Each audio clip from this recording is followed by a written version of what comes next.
Welcome to Karma's Harvest. We often say that a child's face is a gift from nature, but what happens when a man decides that nature is infringing on his private property? Lysander Sterling didn't see people, he saw biological blueprints, and he was determined to own the most beautiful of them all. Lysander was a shark in the murky waters of genetic intellectual property. His greatest achievement was the Eloan patent. He had tracked down a woman of legendary beauty, Eloan Thorne, and through a series of legal loopholes and coerced contracts, he patented the specific sequence of DNA responsible for her ethereal facial symmetry. But Lysander didn't stop there. He claimed that any child born with a 70% or higher visual correlation to the Eloan sequence was a derivative work. He began sending notice of infringement letters to thousands of middle-class parents, whose only crime was having a beautiful baby. He forced them to pay aesthetic royalties, or face lawsuits that would bankrupt their families. To Lysander, a smile wasn't a sign of joy, it was a billable event. He lived in a penthouse made of glass and steel, fueled by the tears of parents who were told their children were unauthorized copies. He was cold, untouchable, and utterly convinced that the law was his to mold.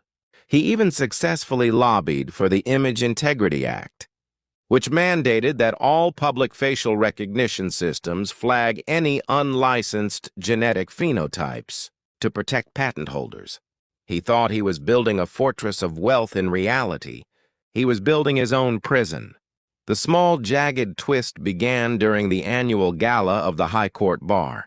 Lysander had recently undergone a subtle, expensive facial optimization, a surgery to ensure he looked as commanding and symmetrical as the patents he defended.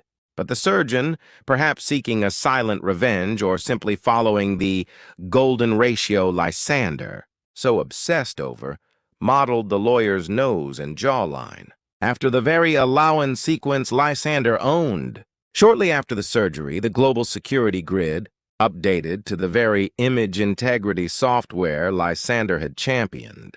He walked up to his office building, expecting the doors to slide open with their usual deference. Instead, the scanner turned a violent, pulsing red. "Access denied," a synthesized voice announced. "Unauthorized duplicate detected. Infringement protocol initiated." Lysander laughed, thinking it was a glitch. He tried his credit card at a nearby cafe. It was declined.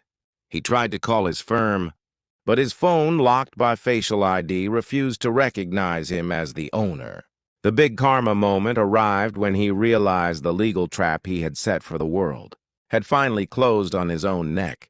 Because he had proven in court that accidental resemblance is still theft, the system didn't care that he was the owner of the patent.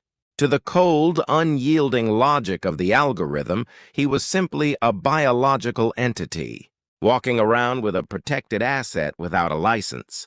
He couldn't access his bank accounts because his face was stolen property.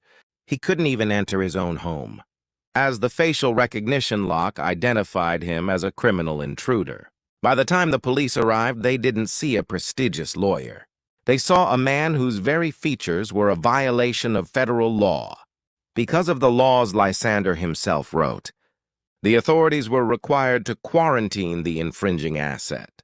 He was stripped of his status, his money, and his identity. He became a man with no name because to the world's computers, his face was a copyright strike. He ended up in a government-funded shelter, forced to wear a gray mask in public to avoid triggering the alarms that patrolled every street corner. The man who tried to own beauty ended up losing the right to even have a face. He remains a living ghost, a legal anomaly, who exists in a world that views his very existence as a lawsuit waiting to happen. But the harvest isn't over. While Lysander rots in anonymity, a new claimant has emerged, someone who says they own the patent to the standard male professional look, and they are looking for Lysander. We will witness the final erasure of Lysander Sterling in Part 2. Make sure you're subscribed and the bell is on, because in this harvest, even your reflection can betray you.